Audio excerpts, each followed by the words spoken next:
अस्सलामुअलैकुम, आप देख रहे हैं ANY न्यूज़ नेटवर्क। मैं हूं मोहम्मद एहसन। खबर शामिल करते हैं बहावलनगर से। सीनियर डिस्ट्रिक्ट रिपोर्टर मोहम्मद अजीम जोये की रिपोर्ट के मुताबिक SHO मिंचनाबाद शबीर शाह के जालमाना रवैये के ख़िलाफ़ सहाफ़ियों का पुरअमन एहतजाज और एहतजाज को जारी रखने का फ़ैसला।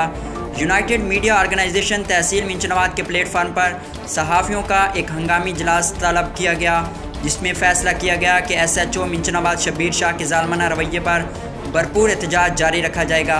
तहसील मिंचनाबाद के तमाम प्रेस क्लब्स के ओहदेदारान ने DSP के दफ्तर में एक कानूनी याददाश्त पेश की और जालिम और जाबिर SHO मिंचनाबाद ASI खुरम ने एक मोतबर सहाफ़ी ताजिर आरती चौधरी सज्जाद को बगैर किसी वजह के बेईमाना तशद्दुद का निशाना बनाया और गलीज़ किस्म की गालियाँ दी, जिस पर फैसला किया गया कि जब तक जालिम पुलिस एहलकारों को मुअत्तल करके कानूनी कार्रवाई नहीं की जाती उस वक्त तक किसी भी सूरत चैन से नहीं बैठेंगे।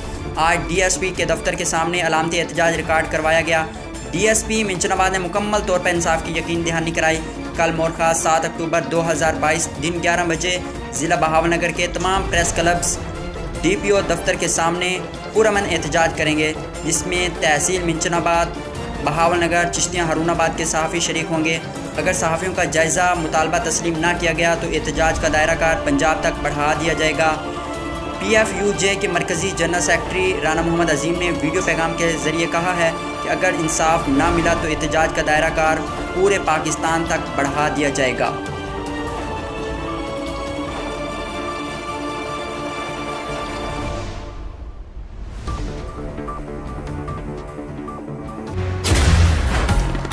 पुरनूर है ज़माना सुबह शबे विलादत, पर्दा उठा है किसका सुबह शबे विलादत। अर्शे अजीम झूमे, काबा जमीन झूमे, आता है अर्श वाला सुबह शबे विलादत।